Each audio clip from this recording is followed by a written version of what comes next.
আসসালামু আলাইকুম ওয়া রাহমাতুল্লাহি ওয়া বারাকাতুহু। কৃষি উঠান, এই যে এখানে হাঁস মুরগি পালন করে, এখানে যে সবজির মাচা, এরকম এই যে হাঁস মুরগি পালন করার খোয়ার, এখানে যে গরু আছে, এই যে একটা বাড়ির উঠান,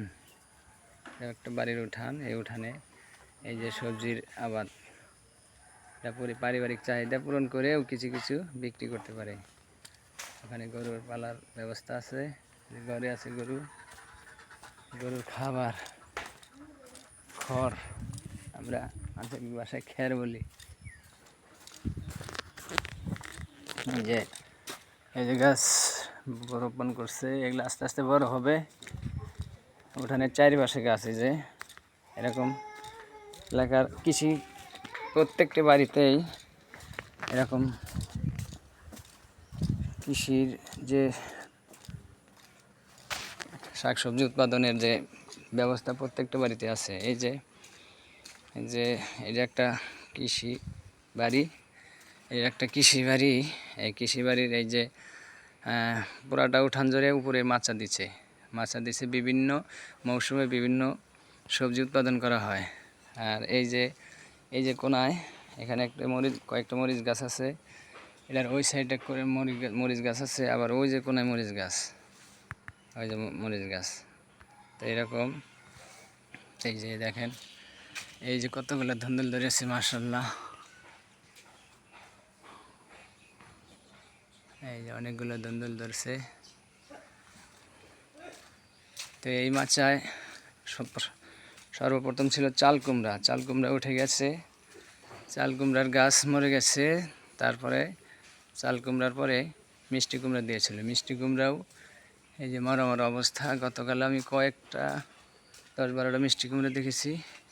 এই যে মিষ্টি কুমড়ারই, সেই মিষ্টি কুমড়াটা বিক্রি করে এখন আবার লাউ, যে পুঁই শাক লাগাইছে, এই যে পুঁই শাক, এই যে মাছায় উঠতেছে, পুঁই শাক আছে সাথে, মিষ্টি কুমড়ার গাছ তো আছেই। তারপরে আবার এই যে লাউ, এই যে দেশি লাউ,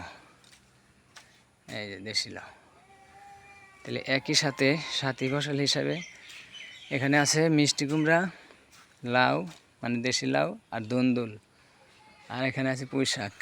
তো এটা হলো, তো দেখাইলাম, এটা হলো আমাদের ঐতিহ্যবাহী কৃষি এলাকার কৃষকের দৈনন্দিন জীবনের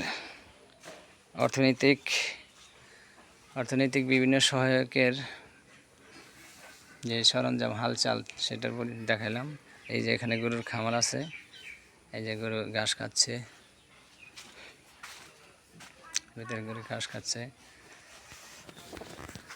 মানুষ গরু সব মিলে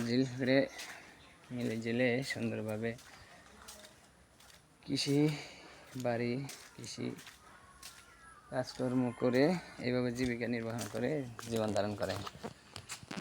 এই যে দেখলাম, ওই যে আবার পেয়ারা গাছও আছে, অনেক সুন্দর। এভাবেই কৃষকরা তাদের জীবন ধারণ করে, প্রকৃতির সাথে যুদ্ধ করে, বিভিন্ন কাজকর্ম করে ফসল ফলায় এবং সেই ফসল পরিপক্ক অবস্থায় গড়ে তোলে। এটা হলো ধানের খড়ে গরুরে খাওয়ানোর জন্য আছে। সুন্দর একটি কৃষি বাড়ি। আসসালামু আলাইকুম ওয়া রাহমাতুল্লাহ।